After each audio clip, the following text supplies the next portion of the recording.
Hello guys, good evening all of you. मैं संतोष चौरसिया उत्कर्ष infotech के YouTube channel पर आपका स्वागत करता हूं। जैसा कि मैं कल की क्लास में आपको बताया था कि कंप्यूटर के कंपोनेंट कितने होते हैं, कैसे उनको आपस में कनेक्ट किया जाता है, तो उसी के आगे चर्चा करते हैं कि कंप्यूटर की खोज कैसे हुई थी, कंप्यूटर का आज तक इतिहास कैसे रहा, उस इतिहास के बारे में आज हम लोग चर्चा करेंगे।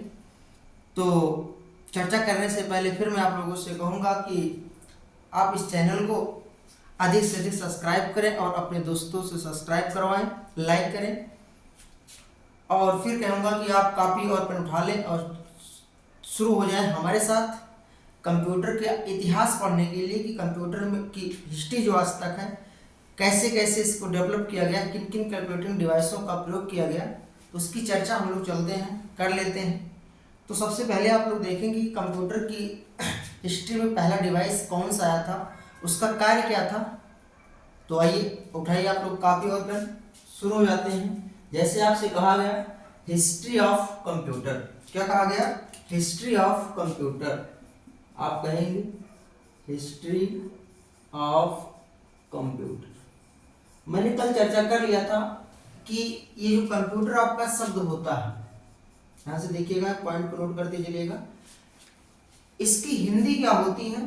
तो हमने कल आपको बताया कि कंप्यूटर की जो हिंदी होती है उसे हम लोग संगणक कहते हैं, और इसी को अभिकलित भी कहा जाता है। क्या कहा जाता है बाबू? अभिकलित भी कहा जाता है। तो ये तो हमको इसकी हिंदी पता चल गई, लेकिन एक शब्द मैं कल आपको बताया था कि कंप्यूटर शब्द की उत्पत्ति कैसे हुई थी, किस शब्द से ली गई थी। तो मैंने बताया था कि कंप्यूटर शब्द की उत्पत्ति लैटिन भाषा के कंप्यूट से हुई थी, लैटिन भाषा के कंप्यूट से हुई थी, और इस कंप्यूट का जो अर्थ होता है वो होता है गणना करना। क्या होता है? गणना करना। तो इसी कंप्यूटर जिसकी गणना करना का अर्थ है, उसी कंप्यूटर के इतिहास के बारे में हम लोग जानते हैं कि उसका इतिहास क्या था, कैसे कैसे कंप्यूटर की खोज हुई। तो चलिए हम लोग जानते हैं कि सबसे पहला जो आपका कैलकुलेटिंग डिवाइस था, जो सबसे पहला आपका कैलकुलेटिंग डिवाइस आया था, उसकी हम लोग चर्चा कर लेते हैं। और वो पहला जो कैलकुलेटिंग डिवाइस आपका था उसका नाम क्या है, ठीक है? तो जान लेते हैं। पहले जो कैलकुलेटिंग डिवाइस का नाम था उसका नाम था अबेकस। क्या नाम था? अबेकस। अबेकस की बात करें तो अबेकस की खोज चीन में हुआ था। जहां तक माना जाता है कि अबेकस की खोज कहाँ हुआ था? चीन में हुआ था। कहाँ हुआ था अबेकस की खोज? चीन में हुआ था। तो एक पॉइंट आप लोग नोट करेंगे कि अबेकस की खोज जो हुई थी वो चीन में हुई थी। कब हुई थी? तो माना जाता है कि आज के 600 वर्ष पूर्व, या उसको कभी कभी मिल जाता है कि 16वीं शताब्दी। तो इस अबेकस की खोज आप कह सकते हैं 16वीं शताब्दी, 16वीं शताब्दी, या आप कह सकते हैं 600 ईसा पूर्व, 600 ईसा पूर्व। तो आपको पता चला कि अबेकस की खोज कब हुई थी। तो अबेकस की खोज 16वीं शताब्दी या 600 ईसा पूर्व। हमने बताया कहाँ हुआ था, तो कहाँ हुआ था बाबू? चीन में हुआ था। कहाँ हुआ था?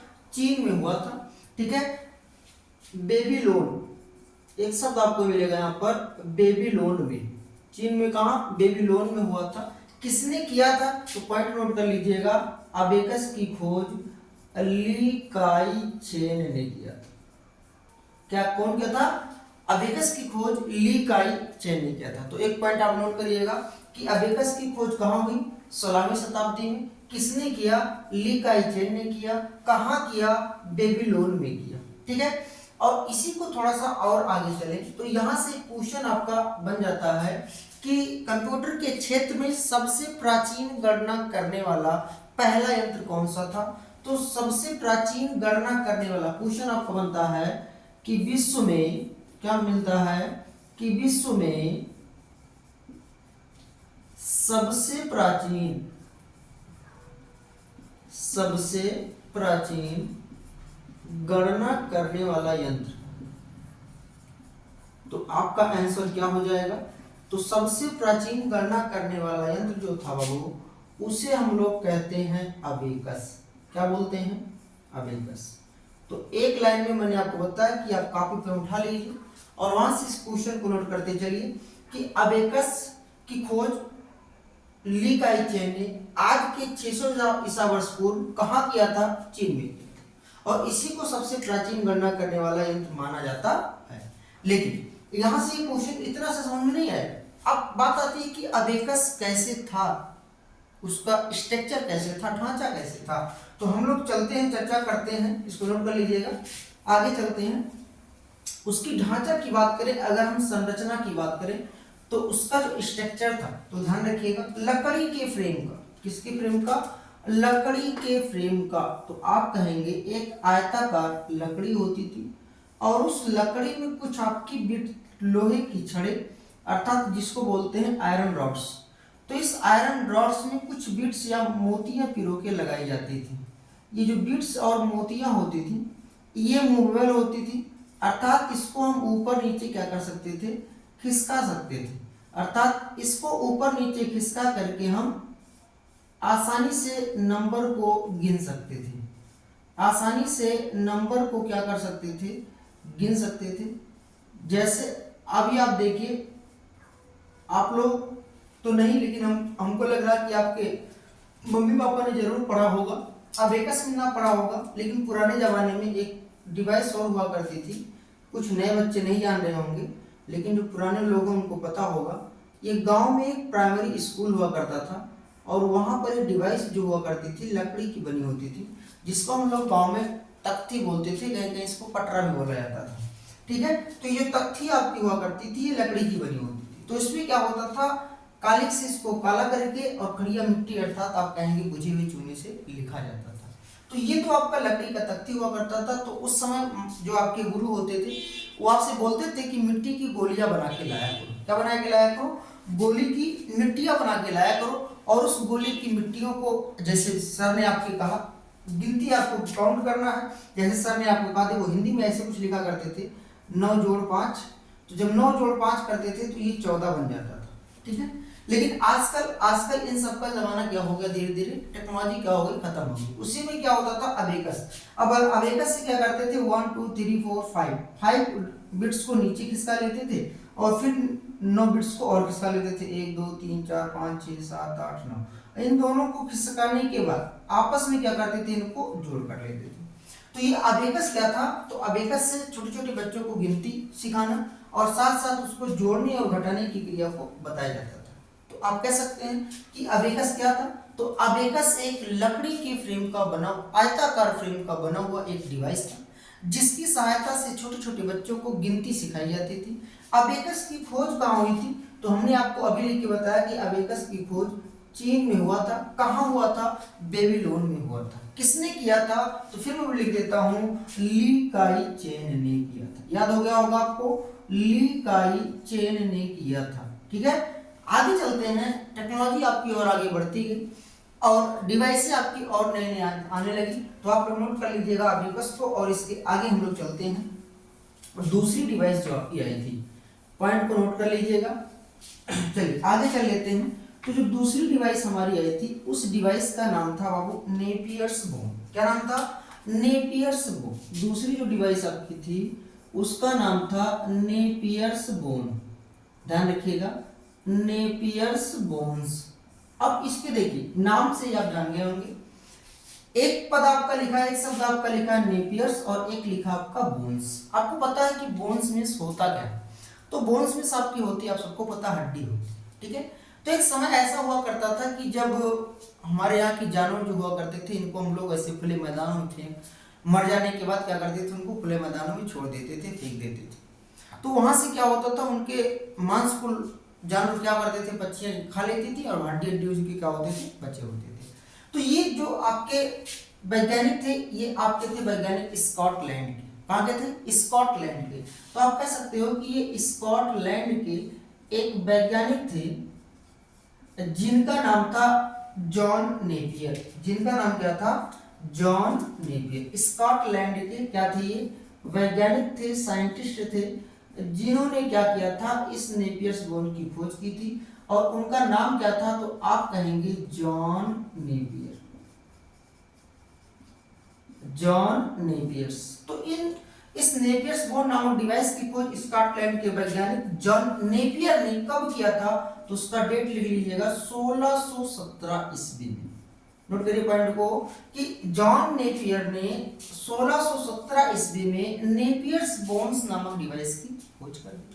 अब मामला आता है कि नेपियर्स बोन बना कैसे था, उसका स्ट्रक्चर कैसे था, ढांचा कैसे था। तो हम बात करते हैं कि पशुओं की हड्डियों और हाथियों के दांतों से एक आयताकार फ्रेम तैयार किया गया। पशुओं की हड्डियों और हाथियों के दांतों से एक आयताकार फ्रेम तैयार किया गया और उस फ्रेम की प्रत्येक हड्डी में 0 से लेकर के 9 तक के अंक लिखे गए। उस हड्डी में क्या किया गया? 0 से लेकर के 9 तक के अंक लिखे गए और पहले हड्डी को इकाई और दूसरे हड्डी को दहाई मान करके आसानी से यह यंत्र क्या करने लगा? गुणा करने लगा, अर्थात मल्टीप्लाई करने लगा। ठीक है, क्या करने लगा? गुणा करने लगा, मल्टीप्लाई करने लगा। और यहीं से यह यंत्र ने क्या किया? तो आप कहेंगे जोड़ किया। यह यंत्र ने क्या किया? घटाव किया। यह यंत्र ने क्या किया? गुणा किया और क्या कर दिया? भाग। तो आप कह सकते हैं कि नेपियर्स बोन नामक डिवाइस की खोज सन 1617 ईस्वी में जॉन नेपियर, स्कॉटलैंड के वैज्ञानिक जॉन नेपियर ने किया, जो पशुओं की हड्डियों से मिलकर बना था। किसकी हड्डियों से? पशुओं की हड्डियों से मिलकर बना था। एक पॉइंट नोट करके लिखिएगा आप लोग, इसको मिटा देते हैं। पॉइंट को नोट करते रहिएगा आप लोग, इसको मिटा देते हैं। एक क्वेश्चन आपको मिल जाएगा कि ये जो डिवाइस आपकी तैयार की गई थी, ये किस आधार पे तैयार की, इसका बेस क्या था? तो हम आपको बताते हैं, पॉइंट को नोट भी कर लीजिएगा। एक आप लोगों ने मैथ में पढ़ा होगा लघु गणक। क्या पढ़ा होगा? लघु गणक, जिसको हम इंग्लिश में बोलते हैं लॉगरिथम। तो इस लघु गणक की खोज भी किसने किया था? एक पॉइंट नोट करिएगा, इस लघु गणक की खोज 1614 ईस्वी में, 1614 ईस्वी में नेपियर्स बोन ने ही किया था। भैया ध्यान रखिएगा, किसने किया था? नेपियर्स बोन्स ने ही किया। नेपियर, जॉन नेपियर ने। किसने किया था? जॉन नेपियर ने किया था। किसने किया था? जॉन नेपियर्स ने किया था। ठीक है, तो अब एक शब्द आपको मिल गया लघु गणक। तो लघु गणक की खोज 1614 ईस्वी में जॉन नेपियर ने किया था। ठीक है, आगे थोड़ा सा बढ़ जाते हैं, इसी के थोड़ा से आगे हम लोग बढ़ते हैं। तो एक अगली डिवाइस आपको मिलेगी नंबर 3 पर। तो नंबर 3 की जो अगली डिवाइस आपकी होगी उसे हम लोग कहते हैं स्लाइड रूल्स। क्या बोलते हैं? Slide rules. तो देखिए, ये जो स्लाइड रूल आपकी होती है, इसकी खोज की अगर हम बात करें तो इसकी खोज जो किया गया था वो इसी के 3 साल बाद, आप कह सकते हैं कि सन 1620 ईस्वी में, सन 1620 ईस्वी में ये जो वैज्ञानिक थे जिनका नाम था विलियम ऑर्ट्रेड। क्या नाम था? विलियम ऑर्ट्रेड। तो सन 1620 ईस्वी में विलियम ऑर्ट्रेड ने स्लाइड रूल नामक डिवाइस की खोज किया, जो इसी लघु गुणक के पैमाना होता है, स्लाइड्स होती हैं, उनको मापने के लिए इस स्लाइड रूल की खोज कर दिया। किसने कर दिया? विलियम ऑर्ट्रेड ने कर दिया, और इसी 1620 में। इसी के थोड़ा सा और आगे चलते हैं, तो ध्यान रखिएगा, इस 1620 के लगभग 22 साल आगे चलते हैं। तो अगली डिवाइस आपको मिलती है चौथा नंबर, जिसका नाम था पास्कलाइन। क्या नाम था? पास्कलाइन। पास्कलाइन की खोज की अगर हम बात कर लें, या इसको हम बात करते हैं पास्कलाइन। तो पास्कलाइन की अगर हम बात करें तो ध्यान रखिएगा, इस पास्कलाइन की खोज, ठीक है, इस पास्कलाइन की खोज 1642, आप कह सकते हैं सन 1642 ईस्वी में, सन 1642 ईस्वी में ब्लेज पास्कल। कौन किया था बाबू? तो आप कहेंगे सन 1642 ईस्वी में ब्लेज पास्कल। आप लिख सकते हैं कि Blaise Pascal, BLAISE, Blaise Pascal. ध्यान दीजिएगा, इस पास्कलाइन नामक डिवाइस की खोज सन 1642 ईस्वी में ब्लेज पास्कल ने किया। चलिए ये भी क्या है आपका मैकेनिकल कैलकुलेटर। क्या था ये आपका मैकेनिकल कैलकुलेटर था, आप कह सकते हैं अर्थमेटिक कैलकुलेटर था। लेकिन अब आप फिर वही बात आई कि इसका स्ट्रक्चर्स कैसे था, तो ध्यान रखिएगा इसके स्ट्रक्चर्स की तरफ चलते हैं हम लोग। तो ये जो आपका पास्कलाइन डिवाइस हुआ करता था, इसके स्ट्रक्चर की अगर हम बात कर लें तो आप ध्यान दीजिएगा यहाँ पर, इस पास्कलाइन का जो स्ट्रक्चर बना था वो कुछ ऐसा था कि ये आपके स्ट्रक्चर्स में आपके गोल गोल चक्रियां लगी थी। क्या लगी थी?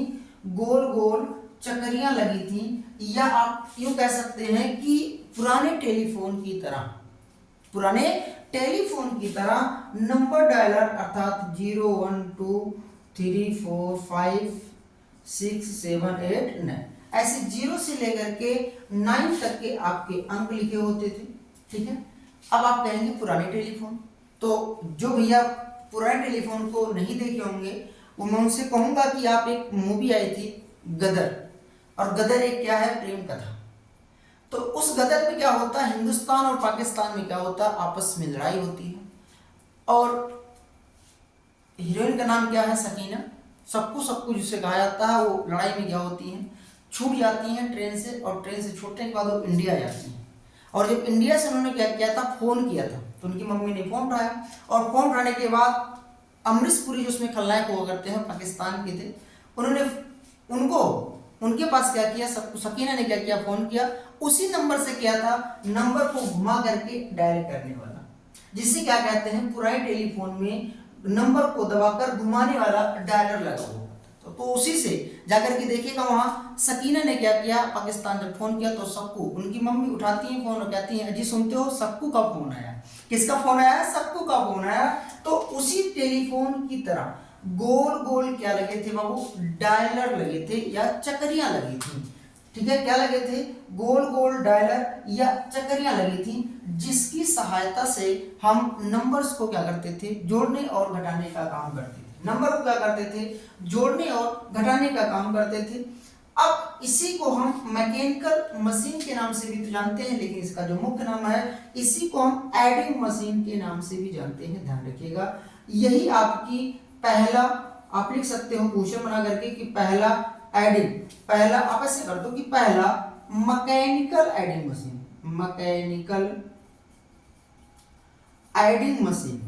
तो क्वेश्चन बन जाएगा कि किसे पहला मैकेनिकल एडिंग मशीन कहा गया, तो आप कहेंगे पास्कलाइन को पहला मैकेनिकल एडिंग मशीन कहा गया। यानी ये नंबर को क्या करती थी, नंबर को क्या करती थी, तो नंबर को ये जोड़ने का काम करती थी, नंबर को घटाने का काम करती थी, इसीलिए इसे क्या कहा गया, मैकेनिकल एडिंग मशीन।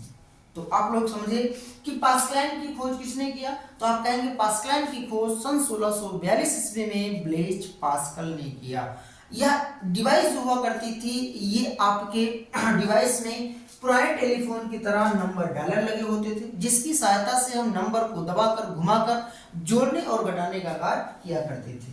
तो यहाँ से ये आपका टॉपिक यहाँ से खत्म होता है, लेकिन यहाँ से एक क्वेश्चन आपको मैं एक्स्ट्रा दे देता हूँ जो आपके पेपर में बहुतों बार पूछा गया है, और ये क्वेश्चंस आपको लगभग किताबों में मिल भी जाएगा, और कुछ किताबें ऐसी हैं जहाँ पे नहीं भी मिलेगा, लेकिन अब पॉइंट है आपको पढ़ना है, तो मैं आपको बताता चलूं कि एक आप लोगों ने पढ़ा होगा भाषा, और वो भाषा का नाम क्या है, HLL। HLL की बात करें तो इसे हम कहते हैं हाई लेवल लैंग्वेज।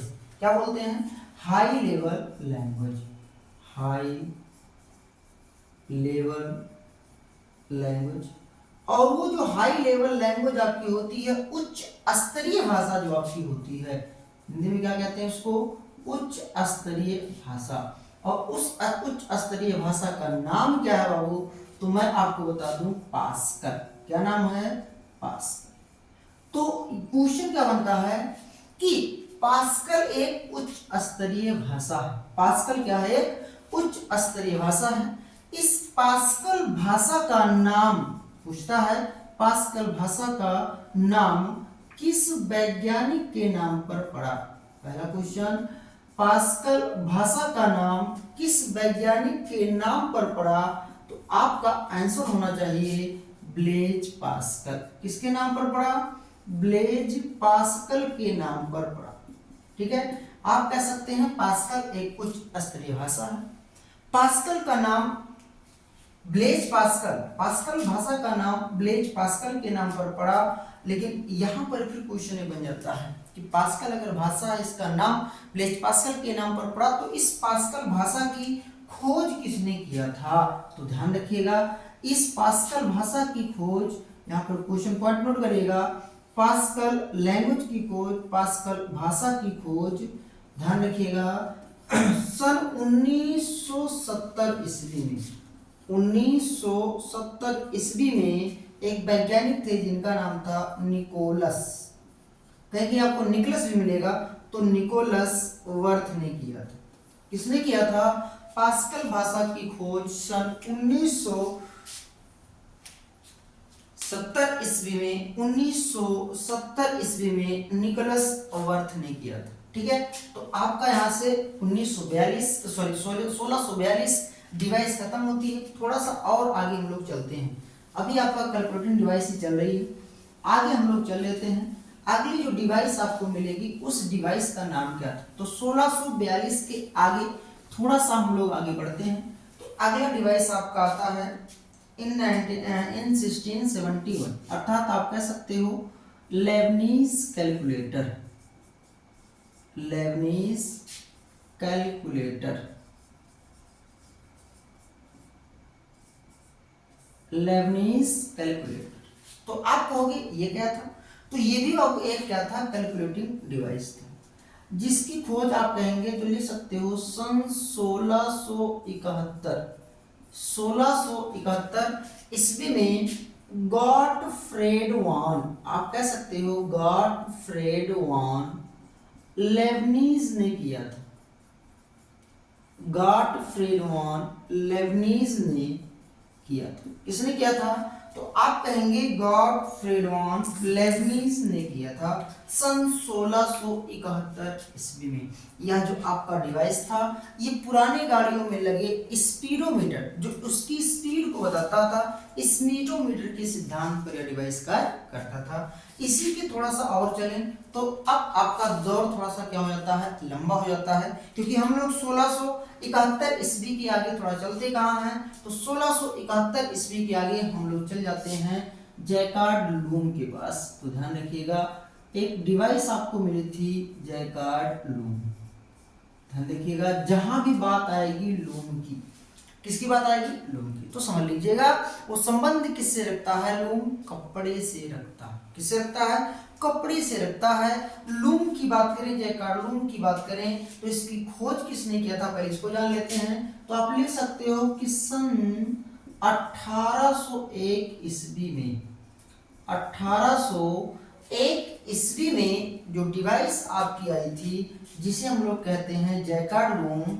इसकी खोज तो सन 1801 ईस्वी में जोसेफ मैरी जैकार्ड, बहुत पुराना नाम है, Joseph Marie Jacquard, Joseph Marie Jacquard ने क्या किया था? इस जैकार्ड लूम का क्या किया था? खोज किया था। तो यहाँ समझिएगा आप लोग, इस जैकार्ड लूम की खोज सन 1801 ईस्वी में जोसेफ मैरी जैकार्ड ने किया था। अच्छा, किया था तो उसने क्या किया? तो उस समय में जब कपड़े की बुनाई हो रही थी, ये जोसेफ मैरी जैकार्ड क्या थी? कपड़े का बुनकर थी, जो कपड़े की बुनाई करती थी। तो जब कपड़े की बुनाई क्या करती थी, तो उसमें क्या होता था? कुछ डिजाइनें डालनी पड़ती थी। ठीक है, तो कपड़े की बुनाई के दौरान ये डिजाइन डालने के लिए, क्या डालने के लिए?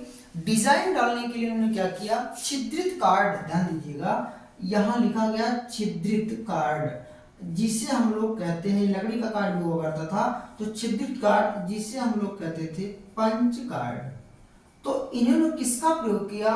तो पंच कार्ड का प्रयोग करके, जैकार्ड लूम में पंच कार्ड का प्रयोग करके कपड़े की बुनाई के दौरान डिजाइन डालने का कार्य करती थी। कौन? Joseph Marie Jaccard.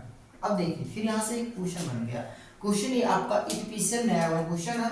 क्या मिल गया? क्वेश्चन पूछ लिया गया कि सर्वप्रथम पंच कार्ड की खोज किसने किया? तो ध्यान दीजिएगा, क्वेश्चन बन गया आपका सर्वप्रथम पंच कार्ड का खोज, पंच कार्ड की खोज किसने किया? नोट करिएगा पॉइंट को। तो सर्वप्रथम पंच कार्ड की खोज किसने किया? तो आपका आंसर क्या होना चाहिए? तो आप कहेंगे हमारा आंसर है Joseph Marie Jacquard, Joseph Marie Jacquard. Punch card की खोज, सर्वप्रथम पंच कार्ड की खोज, नहीं खोज ना लिखो यहाँ पर, सर्वप्रथम पंच कार्ड की खोज किसने किया? तो पंच कार्ड की खोज ना लिख करके यहाँ लिख लो प्रयोग। तो पंच कार्ड की प्रयोग, पंच कार्ड का प्रयोग किसने किया? तो आप कहोगे पंच कार्ड का प्रयोग जोसेफ मैरी जैकार्ड ने किया। लेकिन पंच कार्ड की खोज किसने किया था? तो आप कहेंगे पंच कार्ड की खोज अमेरिकी वैज्ञानिक, अमेरिकी वैज्ञानिक, अमेरिकी वैज्ञानिक हरमन होलरथ ने किया था, हरमन होलरथ ने किया था। आप लिख सकते हो हरमन होलरथ ने किया था। किसने किया था? हरमन होलरथ ने किया था। ठीक है, तो इस 1801 के थोड़ा सा और हम लोग आगे चले, पॉइंट को नोट कर लीजिए। पहले यहाँ थोड़ी सी मिस हो गया था कि सर्वप्रथम पंच कार्ड का प्रयोग किसने किया था। तो जब प्रयोग पूछेगा तो जोसेफ मैरी जैकार्ड, और जब पंच कार्ड की खोज की बात करेगा तो अमेरिकी वैज्ञानिक हरमन होलरथ ने किया था। थोड़ा सा और आगे हम लोग चलते हैं, तो 21 साल थोड़ा सा और आगे चलें। 21 साल जैसे हम लोग आगे चलते हैं तो अगली डिवाइस आपको मिल जाती है, क्या मिल जाती है? Difference engine. क्या मिल जाता है? डिफरेंस इंजन,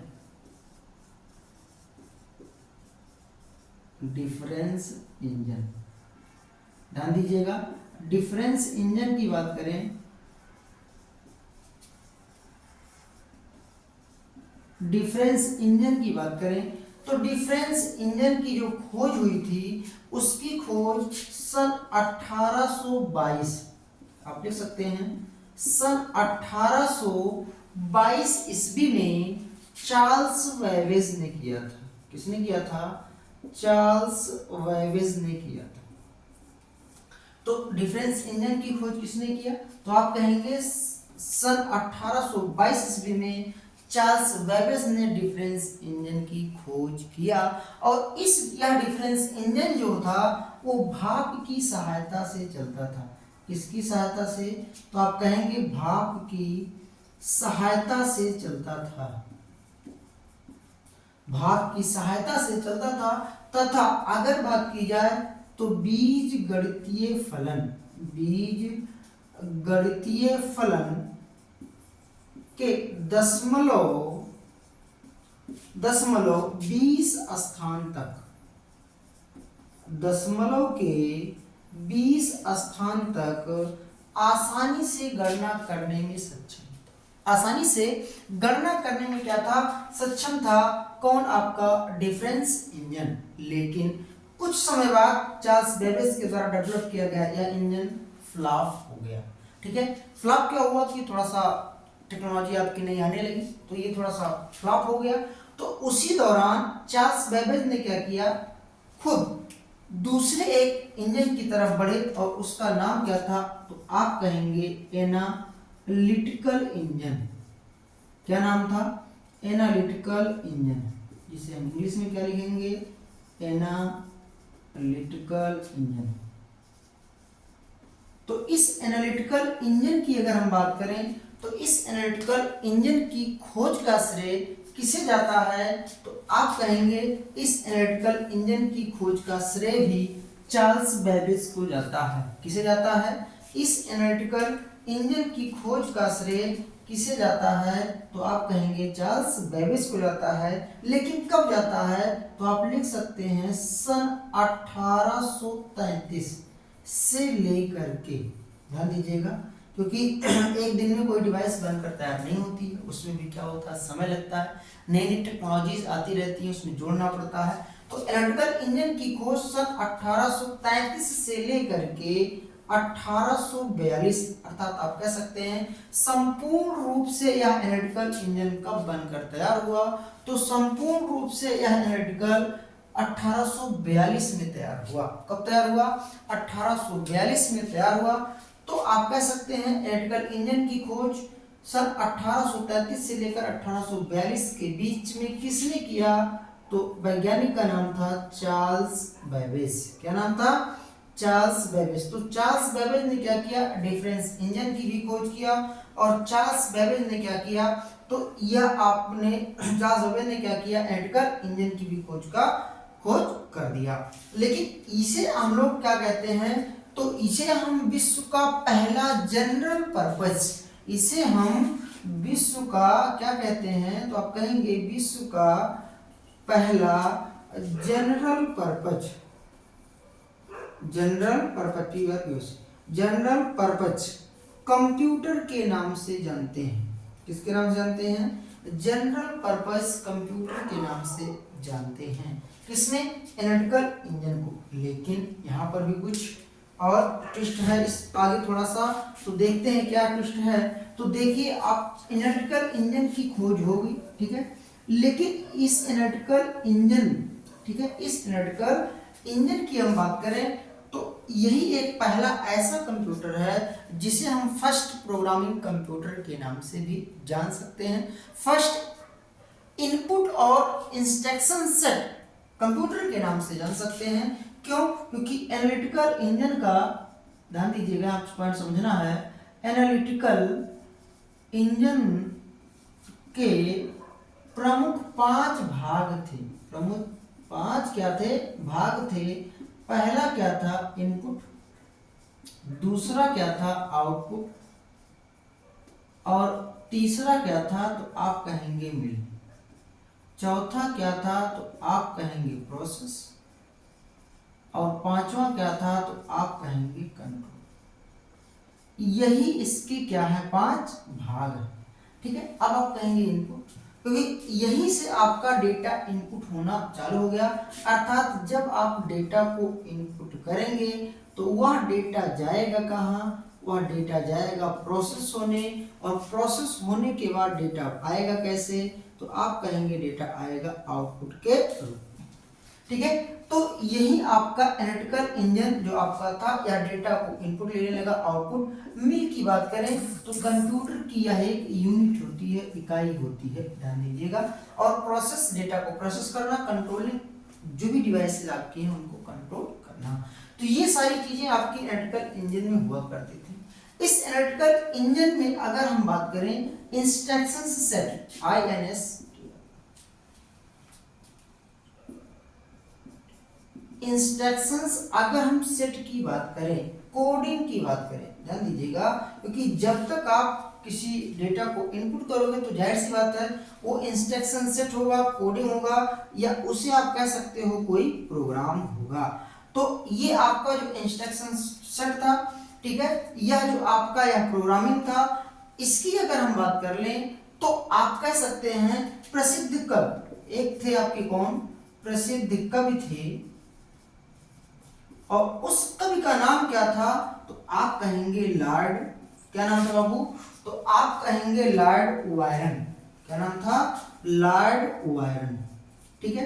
तो लॉर्ड वायरन की बेटी, ध्यान दीजिएगा, बात समझिएगा, कि वह जो आपका इंस्ट्रक्शन सेट या कोडिंग या आपका प्रोग्रामिंग कैसे हुआ, क्या हुआ? तो आप कहेंगे प्रसिद्ध कवि लॉर्ड वायरन की बेटी, तथा आप कह सकते हैं चार्ल्स वेबेज की शिष्या, चार्ल्स बेबेज की शिष्या। अब नाम क्या था? मामला आया कि चार्ल्स बेबेज की शिष्या कौन थी? तो आप कहेंगे चार्ल्स, प्रसिद्ध कवि लॉर्ड वायरन की बेटी, और चार्ल्स बेबेज की शिष्या नाम क्या था? तो वो लेडी थी। क्या थी? लेडी। नाम क्या था उनका? एडा एगस्टा। क्या नाम था? एडा एगस्टा। ने क्या किया? ने इसी एनालिटिकल इंजन में अपने द्वारा बनाया गया प्रोग्राम, या इंस्ट्रक्शन सेट को इसी एनालिटिकल इंजन में डाला और डालने के बाद चार्ल्स बेबेज बेहोश हुए और इतना अच्छा उन्होंने काम किया, प्रोग्राम को बनाया, प्रोग्राम को बनाने के बाद डाला, डालने के बाद प्रोग्राम को क्या हुआ, इनका भी एक बड़ा नाम होना था, जिस कारण चार्ल्स बेबेज के मन में बात आई और उन्होंने कहा कि इन्हीं को मान लिया जाता है विश्व का पहला प्रोग्रामर। क्या था? विश्व का पहला प्रोग्रामर। तो ध्यान दीजिएगा, यहाँ पर एक बात समझिएगा, अब आपसे कोई कभी भी क्वेश्चन आए कि विश्व का पहला प्रोग्रामर कौन थी या कौन थे, तो आप कह सकते हो कि विश्व के पहले प्रोग्रामर लेडी एडा एगस्टा हैं। कौन है? लेडी एडा एगस्टा। और एक चीज और समझो, इन्हें ही बाइनरी के खोज की श्रेय जाता है। किसकी खोज? बाइनरी की खोज। बाइनरी का मतलब 0 एंड 1 की खोज का भी श्रेय किसे जाता है? लेडी एडा एगस्टा। किसे जाता है? लेडी एडा एगस्टा को। तो ये आपका क्या था बाबू? Analytical engine. क्या था? Analytical engine. इसकी खोज कब हुई? तो आप कहेंगे 1833 से लेकर के 1842। हाँ, पेन कॉपी पेन जरूर लेकर के बैठिएगा और इस वीडियो को स्किप मत करिएगा।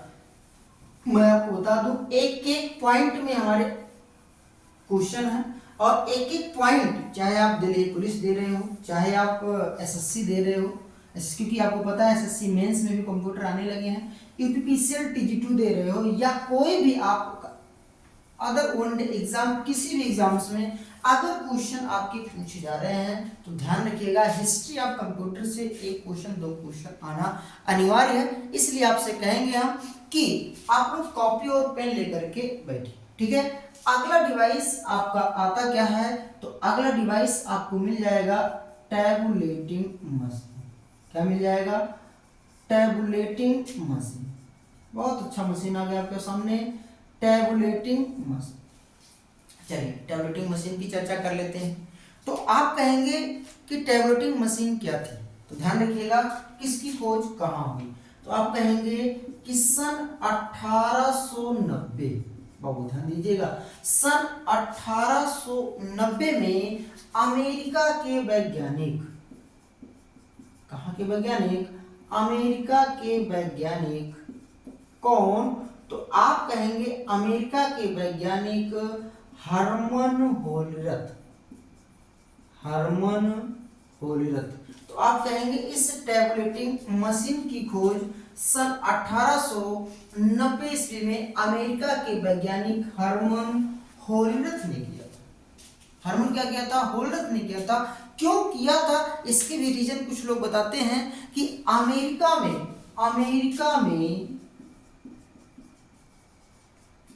जनगणना, अमेरिका में जनगणना किया जाता था और उस जनगणना को करने में बहुत समय लग जाता था, काफी समय लग जाता था। लगभग आप कहेंगे 10 वर्ष लग जाते थे, लगभग आप कहेंगे 7 वर्ष लग जाते थे टोटल जनगणना करने के लिए।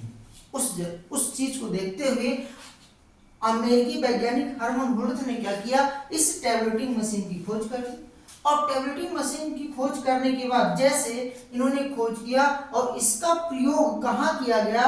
तो आप कहेंगे सर्वप्रथम इसका प्रयोग अमेरिका की जनगणना में ही कर दिया गया। कहाँ कर दिया गया? अमेरिका की जनगणना में कर दिया गया। और जो जनगणना हमारा 7 वर्ष में हुआ करता था, 10 वर्ष में हुआ करता था, वही जनगणना इस टैबुलेटिंग मशीन के द्वारा 3 माह के अंदर हो गया। कितने माह के अंदर? 3 माह के अंदर हो गया। तो यह मशीन आपकी जो थी बहुत ही अच्छी मशीन थी। अच्छा, थोड़ा सा और आगे बढ़ जाते हैं। तो इस मशीन की ये कामयाबी मिलने के बाद हरमन होलरथ ने क्या किया? 1896 ईस्वी में, आप कहेंगे सन 1896 ईस्वी में हरमन होलरथ ने, किसने? हरमन होलरथ ने टैबुलेटिंग डॉटको नामक कंपनी का आविष्कार कर दिया या कंपनी खोल दिया या कंपनी का विकास कर दिया। तो सन 1896 ईस्वी में टैबुलेटिंग डॉटको नामक कंपनी का इन्होंने क्या किया? विकास किया। और यह कंपनी करती क्या थी? तो ध्यान रखिएगा यह कंपनी केवल पंच कार्ड का उत्पादन करती थी। पंच कार्ड का उत्पादन करती थी। क्या करती थी? पंच कार्ड का उत्पादन करती थी। तो ये 1896 ईस्वी में हुआ। थोड़ा सा और आगे हम जैसे बढ़ते हैं, ठीक है। तो यह कंपनी और जब विकास किया तो सन 1924 ईस्वी में, सन 1924 ईस्वी में यह कंपनी क्या हो गई? विलय हो गई, या आप कह सकते हैं इस कंपनी का नाम बदल दिया गया। तो यह कंपनी एक नई कंपनी में क्या हो गई? विलय हो गई, अर्थात इसका नाम बदल दिया गया। क्या रख दिया गया? IBM। क्या रख दिया गया? IBM रख दिया गया। और IBM का फुल फॉर्म की बात कर लें तो IBM का full form international business machine होता है। International business machine, international business machine होता है IBM का फुल फॉर्म। अब अगर हम बात करें तो कंप्यूटर के क्षेत्र में IBM कंपनी विश्व की सबसे बड़ी कंपनी थी जिसने पीसी का निर्माण किया, अर्थात आप कह सकते हैं पर्सनल कंप्यूटर का निर्माण किया। यह विश्व की पहली, यानी आप कह सकते हैं यह विश्व की सबसे बड़ी कंपनी थी जिसका नाम था IBM, जो सबसे अधिक पीसी का निर्माण किया। और इसका फुल फॉर्म क्या है? हर बार पेपर में आता है, ध्यान दीजिएगा, international business machine. International business machine.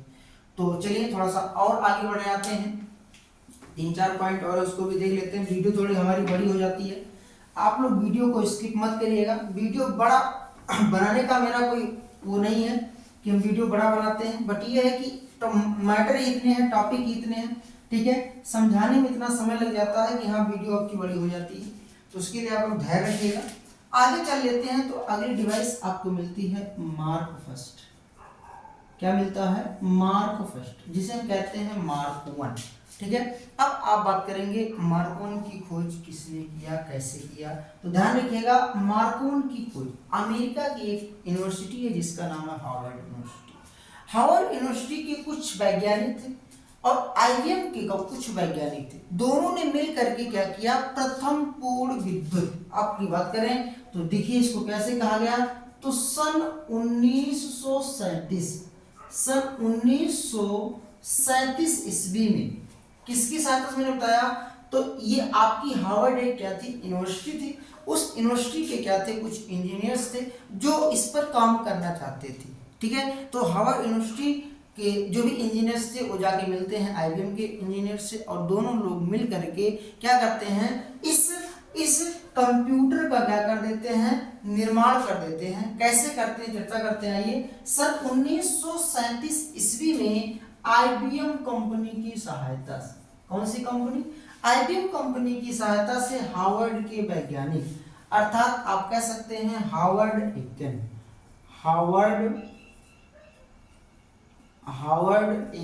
AIKEN, कहीं कहीं हिंदी में आपको मिलेगा आइकन। तो आप कह सकते हैं सन 1937 ईस्वी में IBM कंपनी की सहायता से हार्वर्ड एकेन ने विश्व की प्रथम, आप कह सकते हैं कि विश्व की प्रथम पूर्ण विद्युत स्वचालित का मतलब क्या हुआ? ऑटोमेटिक, स्वचालित यांत्रिक डिवाइस, अर्थात यांत्रिक मशीन का निर्माण किया। क्या किया? विश्व की प्रथम पूर्ण विद्युत स्वचालित यांत्रिक मशीन का निर्माण किया, और जिसका नाम क्या दे दिया? मार्क 1।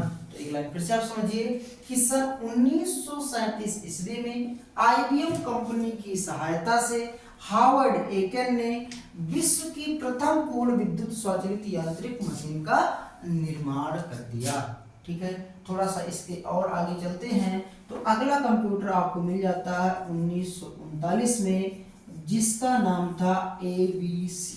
क्या नाम था? ABC। ABC की अगर हम बात करें तो ABC का पूरा नाम हो जाएगा एटाना सॉफ्ट। ये दो वैज्ञानिक थे, एटानासॉफ और वेरी कंप्यूटर। इसका फुल फॉर्म क्या है?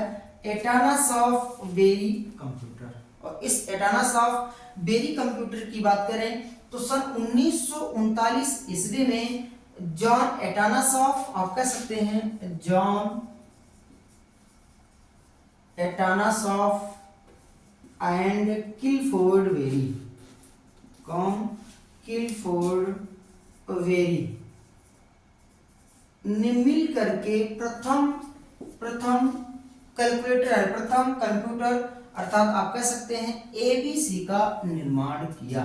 क्या किया? एबीसी का निर्माण किया। तो वीडियो आपकी ज्यादा बड़ी हो जा रही है, जिस कारण आगे की चर्चा हम लोग पॉइंट नोट कर लीजिएगा, इनेप INAC से कल करते हैं। इनेप की अगर हम बात करें फुल फॉर्म की, तो इनेप का फुल फॉर्म आज नोट कर लीजिएगा, मैं जरूर पूछूंगा। Electronic numerical integrator and calculator, electronic numerical integrator and calculator. तो इसकी चर्चा हम लोग कल करते हैं। अभी हम लोग क्या पढ़े? कंप्यूटर का इतिहास। और कंप्यूटर के इतिहास में हम लोग अबेकस पढ़े, अबेकस के बाद नेपियर्स बोर्न पढ़े, नेपियर्स बोर्न के बाद स्लाइड रूल पढ़े, स्लाइड रूल के बाद हम लोग पास्कलाइन पढ़े, पास्कलाइन के बाद हम लोग लेबनिज कैलकुलेटर पढ़े, और लेबनिज कैलकुलेटर के बाद हमने जैकार्ड लूम पढ़ा, और जैकार्ड लूम के बाद हमने पढ़ा डिफरेंस इंजन, डिफरेंस इंजन के बाद हमने पढ़ा एनालिटिकल इंजन, और एनालिटिकल इंजन के बाद हमने पढ़ा टैबलेटिंग मशीन, टैबलेटिंग मशीन के बाद हमने पढ़ा IBM को, IBM के बाद हमने पढ़ा मार्क 1, और मार्क 1 के बाद हमने पढ़ा ABC।